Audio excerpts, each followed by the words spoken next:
नमस्कार साथियों, दिव्य विज्ञान के YouTube चैनल में आपका स्वागत है। मेरा नाम है गिरीश मिश्रा और आप देख रहे हैं हमारी सहायक अध्यापक LT पर आधारित विशेष सीरीज शिक्षण अभिरुचि, जिसका आज का टॉपिक है बच्चों का सीखना व सोचना।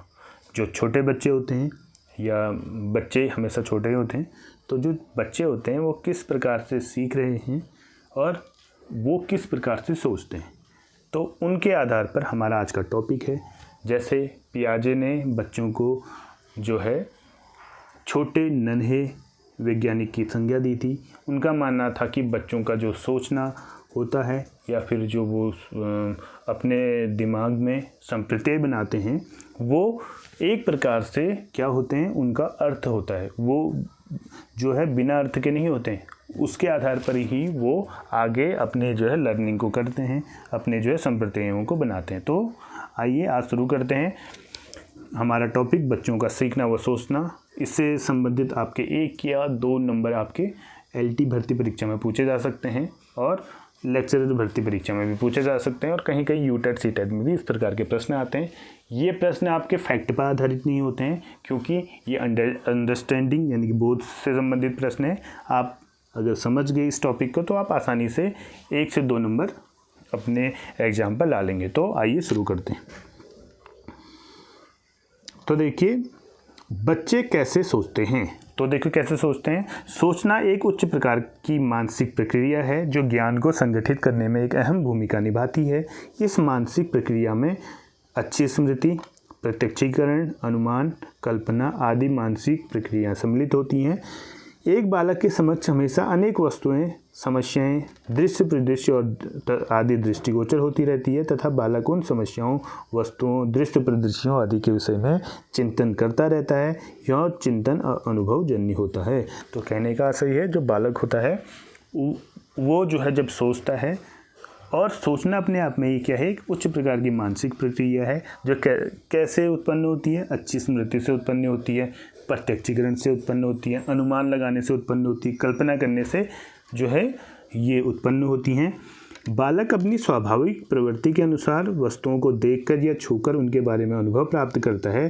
धीरे धीरे बालक में प्रत्यक्ष निर्माण होने लगता है या प्रत्यय निर्माण होने लगता है तथा पूर्व किशोरावस्था में बालक में अमूर्त वस्तुओं के विषय में वह सोचना शुरू कर लेता है। तो देखिए, इसमें बालक एक लेवल से सीखता है। सबसे पहले जब बालक छोटा होता है वो अपनी इंद्रियों या ज्ञानेंद्रियों के द्वारा सीखता है, अपने सेंस के द्वारा सीखता है। थोड़ा वो बड़ा होता है तो वो चीज़ों को मूर्त रूप जो उसके सामने उपस्थित रहती है वस्तुएं, उनके बारे में जो है सोचना शुरू करता है। और इसी प्रकार धीरे धीरे वह अमूर्त चीज़ों के बारे में भी सोचना शुरू कर लेता है और पूर्व किशोरावस्था में वो अमूर्त वस्तुओं के विषय में सोचने लग जाता है। आगे बढ़ते हैं। बालकों में सोचने की प्रक्रिया किस प्रकार से होती है। तो यानी कि जो बालक होते हैं वो किस प्रकार से सोचते हैं, किस किस तरीके से सोचना शुरू कर लेते हैं। तो मैंने आपको कहा था जो बालक होते हैं शुरू में अपने ज्ञानेंद्रियों के द्वारा सीखते हैं, और उन ज्ञानेंद्रियों के द्वारा भी कैसे सीखते हैं, सबसे पहले है प्रत्यक्षीकरण के आधार पर सोचना। ठीक, जैसे छोटा बालक होता है तो वस्तुओं को छूता है, चखता है, देखता है। तो जब प्रत्यक्षीकरण होता है उसके सामने, तो वो चीज़ों को सोचना प्रारंभ करता है। तो इसमें क्या है, बच्चों में इस प्रकार की सोच का विकास वस्तुओं और परिस्थितियों में प्रत्यक्षीकरण से संबंधित होता है। बालक अपने चारों ओर के भौतिक और मनोवैज्ञानिक वातावरण में जिन वस्तुओं और परिस्थितियों को देखता है या प्रत्यक्षीकरण करता है, उसके आधार पर वह अपने ज्ञान का संचय कर अपनी सोच का विकास करता है। तो कहने का मतलब है वो जो प्रत्यक्षीकरण होता है बालक का, तो उसके आधार पर ही वो सोचना शुरू करता है। तो प्रत्यक्षीकरण का मतलब जो सामने चीज़ें हैं, यानी जब वो हेड टू हेड चीज़ों को झेलता है यानी उनका सामना करता है, तो उसके आधार पर वो सोचता है। अगला है कल्पना के आधार पर सोचना। अब देखो, सबसे पहले प्रत्यक्षीकरण के आधार पर जो है वो सोच रहा है कल्पना, वो इमेजिनेशन कर रहा है। तो इमेजिनेशन के आधार पर कैसे सोचता है, जब उद्दीपन, वस्तु या पदार्थ उपस्थित नहीं होता है तब उसकी कल्पना की जाती है। उनके अभाव में कोई बालक इनकी मानसिक प्रतिमा बनाकर अपने ज्ञान का संचय करता है। कल्पना बालकों में सोचने का एक सुदृढ़ आधार है, जिसके आधार पर बालक अपने पूर्व अनुभवों के आधार पर अपनी भविष्यगत सोच का निर्माण करता है। तो कहने का मतलब है, अब जिन चीज़ों का बच्चे ने प्रत्यक्षीकरण किया है, यदि आप उन्हीं चीज़ों को किनारे कर दें, उन चीज़ों को आप किनारे कर दें, अब वो उनके बारे में कल्पना करेगा। किनके बारे में कल्पना करेगा? जिनका उन्होंने प्रत्यक्षीकरण कर रखा है। किसी के बारे में भी कल्पना नहीं करने लग जाता, वो जो चीज़ उसने देखी होती है उसी के बारे में वो क्या करने लगता है? कल्पना करने लगता है। जैसे जो इसका सिंपल एग्जांपल है, हमें सपने उन्हीं चीज़ों के आते हैं जो हम जिनके बारे में हम पहले देख चुके, जिनको हमने पहले देखा होता है उन्हीं के बारे में सपना आता है। ऐसा कोई सपना नहीं आता कि जिनको हमने कभी देखा ही नहीं है। सपने में वो व्यक्ति कभी नहीं दिखेगा जो आपने कभी देखा ही नहीं है। तो उसी प्रकार बालकों में भी होता है कि वो प्रत्यक्षीकरण के कारण जो वस्तुएं उनके सामने हैं उन्हीं को के आधार पर वो क्या करेगा, जब हम उन चीज़ों को हटा देंगे तो उन्हीं की वो कल्पना करता है और उसके आधार पर वो सोचता है। आगे बढ़ते हैं। फिर क्या है? प्रत्ययों के आधार पर सोचना। अब यह क्या है? अब ये थोड़ा ऊपर की चीज़ आ गई, इससे किससे? कल्पना से ऊपर की चीज़ आ गई। प्रत्यक्षीकरण सबसे छोटे बालकों में होता है, उससे थोड़ा ऊपर के बालक आएंगे तो उसमें कल्पना, थोड़ा वो कल्पना करना शुरू कर लेगा। अब वो प्रत्यय बनाना शुरू करेगा, कॉन्सेप्ट बनाना शुरू करेगा। तो ये कॉन्सेप्ट अपेक्षाकृत अधिक उच्च प्रकार का सोचना है। इसकी बालकों में अभिव्यक्ति तभी होती है जब बालकों में प्रत्ययों का निर्माण प्रारंभ होता है। एक बालक में जितने ही अधिक प्रत्यय निर्मित होते हैं उसमें उतनी ही अधिक प्रत्ययात्मक सोच पाई जाती है। इस प्रकार की सोच को विचारात्मक सोच भी कहते हैं। स्थान, आकार, भार, समय, दूरी और संख्या आदि संबंधी प्रत्यय बालकों में प्रारंभिक आयु स्तर पर ही बन जाते हैं। तो कहने का मतलब है अब वो कुछ ना कुछ कॉन्सेप्ट बनाएगा, स्थान के बारे में कॉन्सेप्ट बनाएगा कि वो कहाँ किस प्रकार के खेल को खेलना चाहिए। अगर वो क्रिकेट खेला है तो क्रिकेट के ग्राउंड में क्रिकेट खेलेगा। अगर वो कैरम बोर्ड खेला है तो कैरम जो है उसका एक बोर्ड होता है उसमें खेलेगा। लूडो खेला है तो उसके लिए अलग होता है। तो कहने का मतलब है उसमें स्थान, आकार, भार, समय, दूरी और संख्या आदि संबंधित प्रत्यय बालकों में शुरू में ही बनने लग जाते हैं और उनके आधार पर वो सोचना लगता है और ये अधिक उच्च प्रकार का सोचना होता है। इसी आधार पर तर्क के आधार पर सोचना। अब बालकों में तर्क विकसित होगा, तर्क विकसित हो रहा है तो इसका मतलब बालकों की यह सोचने की प्रवृत्ति ज़्यादा जो है हायर लेवल की आएगी। अब यानी कि इस प्रकार की सोच का विकास किसी बालक में भाषा संप्रेषण के आधार पर होता है। यह सबसे उच्च प्रकार की सोच है। अब देखो, भाषा एक स्टेज में बच्चे में भाषा पे जो है पकड़ अच्छी हो जाती है, उसकी संप्रेषण शक्ति अच्छी हो जाती है और जब भाषा संप्रेषण की उसके जो है की स्थिति अच्छी हो जाती है तो वह चीज़ों में तर्क करने लग जाता है कि वो किसी चीज़ को अगर एक्सेप्ट कर रहा है तो उसके पीछे भी उसमें तर्क होते हैं, अगर वो एक्सेप्ट नहीं कर रहा है तो उसके पीछे भी उसके तर्क होते हैं। तो तर्क के आधार पर व्यक्ति या बालक सोचने लग जाता है। अब है अनुभव के आधार पर सोचना। बालक अपने पूर्व अनुभवों के आधार पर अपनी नवीन सोच का विकास करते हैं।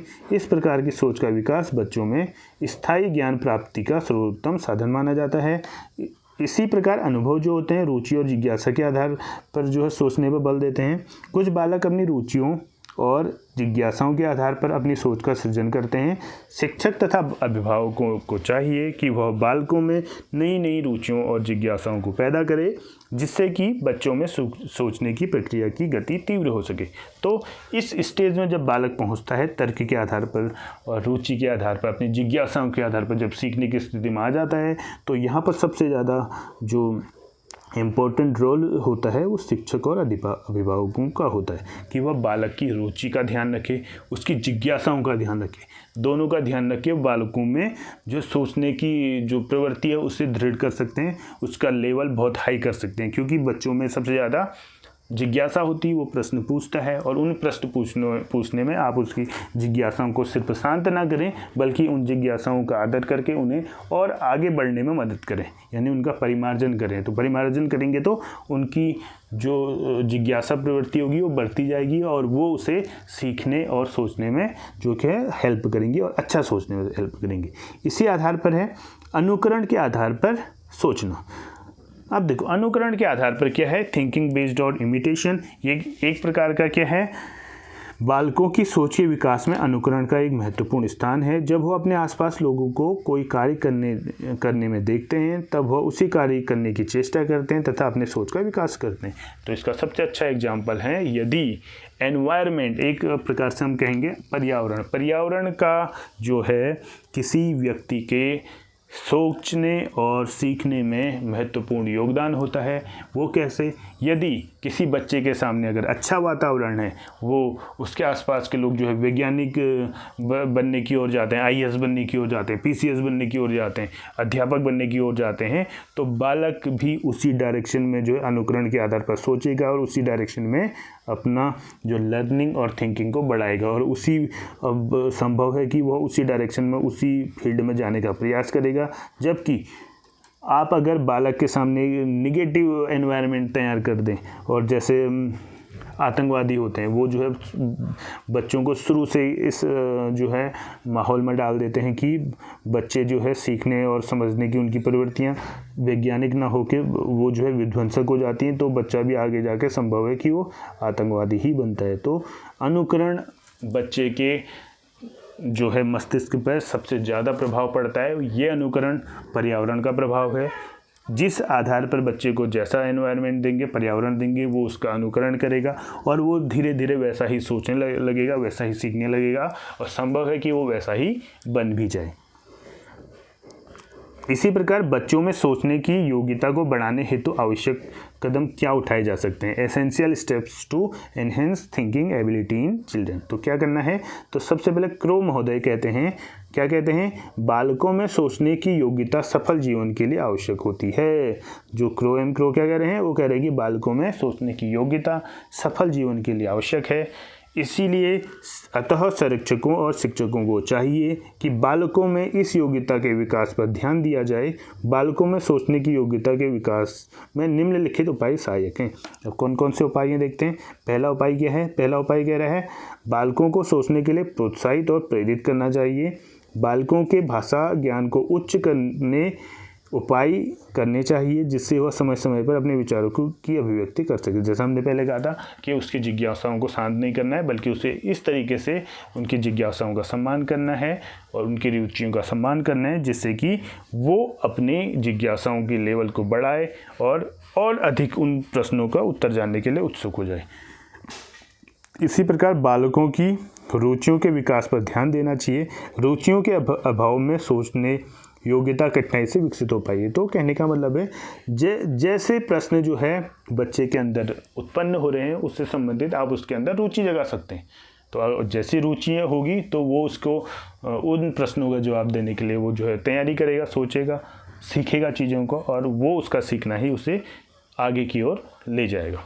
अगला है बालकों की उनकी आयु के अनुसार समय समय पर ऐसे कार्य सौंपे जाने चाहिए जिससे उनमें उत्तरदायित्व की भावना का विकास हो सके और उत्तरदायित्व के निर्वहन हेतु सोचने के लिए प्रेरित हो सके। तो उनमें उत्तरदायित्व का भाव देना चाहिए, उनमें लीडरशिप का गुण विकसित करना चाहिए, उनको रिस्पॉन्सिबल बनाना चाहिए। तो अगर आप ऐसा करते हैं तो वह उत्तरदायित्व के निर्वहन हेतु सोचने के लिए क्या हो जाएगा? प्रेरित हो जाएगा। इसी प्रकार बालकों को उनकी आयु के अनुसार समस्या समाधान कराना भी माता पिता और शिक्षकों को सिखलाना चाहिए, क्योंकि समस्या समाधान के द्वारा भी सोचने की योग्यता विकसित होती है। शिक्षकों और माता पिता को बालकों की नवीन बातों की समय समय पर अर्थात उनकी आयु के अनुसार जानकारी देनी चाहिए, जिससे उनमें सोचने का विकास सुचारू रूप से चल सके। यानी कि कहने का मतलब है बालकों के सामने समस्या उत्पन्न करना, ऐसी समस्या उत्पन्न नहीं करनी कि जो उसे जो है निगेटिव वे में ले जाए। उसके सामने जो है उसकी जिज्ञासा से संबंधित समस्या को प्रकट करे और बालक उसे उस समस्या को हल करने के लिए क्या हो? प्रेरित हो, उसके लिए प्रयास करे और धीरे धीरे उसमें इस प्रकार की प्रवृत्ति जागृत हो सके कि वह समस्या समाधान को कर सके और वैसा उसमें सोचने की शक्ति जागृत हो सके। इसी प्रकार तर्क और वाद विवाद की भी सोचने की योग्यता के विकास में महत्वपूर्ण भूमिका होती है। इनको भी सिखाने के अवसर देने चाहिए, यानी कि बच्चों को तर्क करने का अवसर देने चाहिए और वाद विवाद करने के अवसर देने चाहिए। यह भी सोचने की योग्यता के विकास में महत्वपूर्ण भूमिका निभाते हैं। बालकों को ऐसा उद्दीपक पूर्ण वातावरण समय समय पर उपलब्ध कराना चाहिए, जिससे वे सोचने के महत्व को समझें और अपनी योग्यता को बढ़ाने के लिए प्रदत्त वातावरण का लाभ उठा सके। तो जैसा हमने भी कहा था, बच्चों को सोचने में जो है उसके एनवायरनमेंट का सबसे ज़्यादा इम्पोर्टेंट रोल होता है। तो बच्चों को जो है के अध्यापकों और अभिभावकों को चाहिए कि वो ऐसा वातावरण बच्चे के सम्मुख प्रस्तुत कराएं, जिससे कि वो उसकी सोचने की शक्ति बढ़ सके। इसी प्रकार बच्चे कैसे सीखते हैं? अब हाउ टू चिल्ड्रन लर्न, बच्चे कैसे सीखते हैं? सीखना एक प्रक्रिया है जो जीवन पर्यंत चलती है, ये जो है हम जानते हैं, एवं जिसके द्वारा हम कुछ ज्ञान अर्जित करते हैं या जिसके द्वारा हमारे व्यवहार में परिवर्तन होता है। तो क्या है सीखना? एक प्रकार का क्या है? व्यवहार में परिवर्तन तो है। हम सीखना क्या है? व्यवहार में परिवर्तन है। और सीखना हम जन्म से मृत्यु तक सीखते रहते हैं, और जब सीखते हैं तो हम कुछ चीज़ें अर्जित करते हैं। फेंडरसन के अनुसार सीखना अनुभव या व्यवहार में परिवर्तन होता है। जन्म के तुरंत बाद से ही व्यक्ति सीखना प्रारंभ कर देते हैं। सीखना कोई आसान और सीधी प्रक्रिया नहीं होती, बल्कि यह जटिल, बहुआयामी और गतिशील प्रक्रिया है। अधिगम व्यक्तित्व के सर्वांगीण विकास में सहायक होता है। इसके द्वारा जीवन के लक्ष्यों को प्राप्त करने में सहायता मिलती है। इसी प्रकार अधिगम के बाद व्यक्ति स्वयं और दुनिया को समझने के योग्य हो पाता है। रटकर विषय वस्तु को याद करने को अधिगम नहीं कहा जा सकता। अगर कोई चीज़ रट के आप याद कर रहे हैं, ठीक है, तो वो रटना होगा, उससे सीखना नहीं कहा जाता, वो अधिगम नहीं होता है।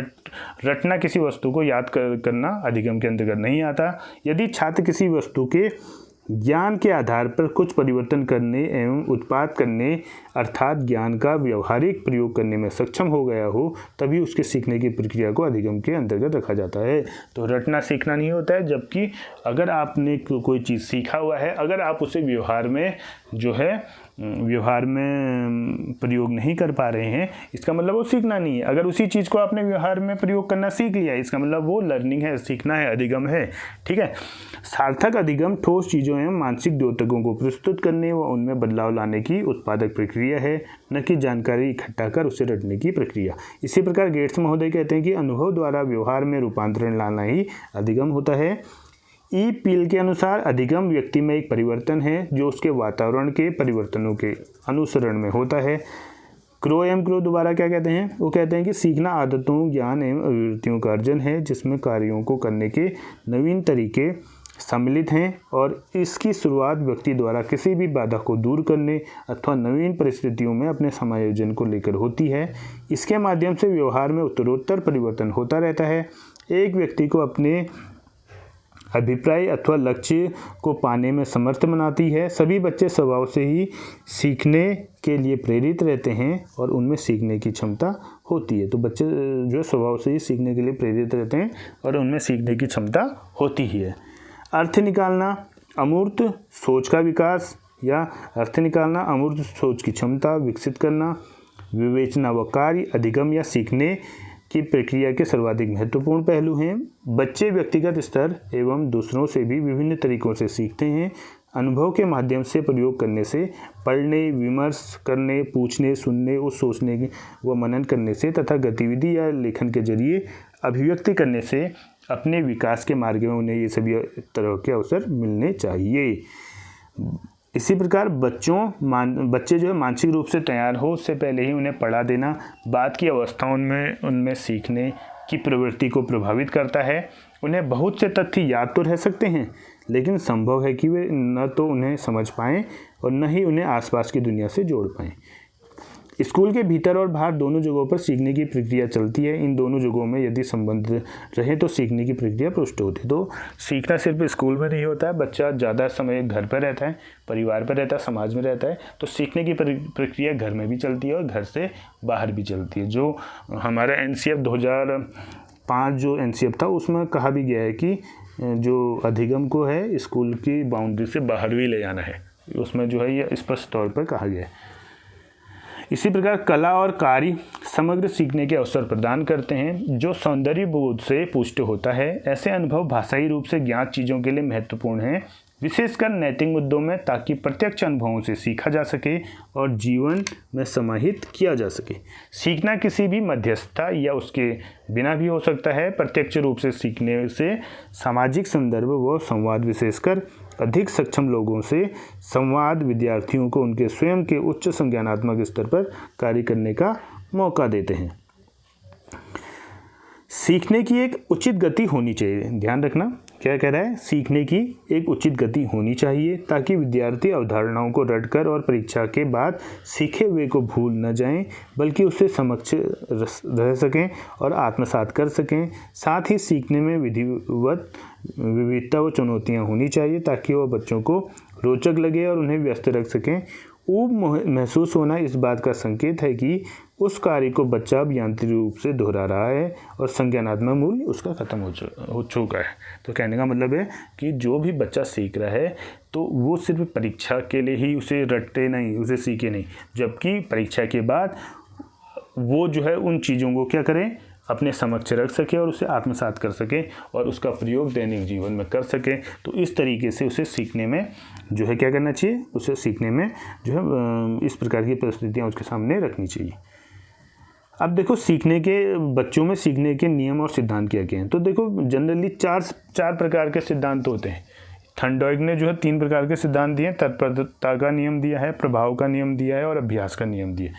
और एक नियम और जो बच्चों पर अप्लाई होता है वो है प्रबलन का, रेनफोर्समेंट थ्योरी। ठीक है, तो जो ये 4 थ्योरम हैं इनके आधार पर ही बच्चा जो है सीखता है। तो सबसे पहले है तत्परता का नियम।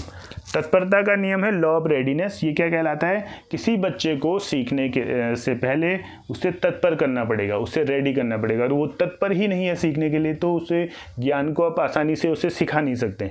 तो ये नियम क्या कहता है, इस नियम का प्रतिपादन थॉर्नडाइक ने किया था। यह नियम का अभिप्राय यह है कि यदि बालक किसी कार्य को सीखने के लिए तत्पर या तैयार होते हैं तो वह उसे सीख लेते हैं। देखो सीखने के लिए उसे तत्पर करना पड़ेगा। तत्परता में कार्य करने की इच्छा निहित रहती है।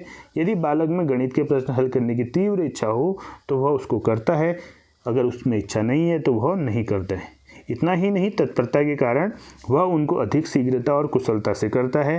तत्परता उसके ध्यान को कार्य पर केंद्रित करने में सहायता देती है, जिसके फलस्वरूप वह उसे संपन्न करने में सफल होता है। तो इसलिए सीखने में तत्परता का एक अभिन्न जो है तत्परता का नियम सहायता करता है किसी भी बच्चे को सीखने में। इसी प्रकार अगला नियम है इसमें अभ्यास का नियम।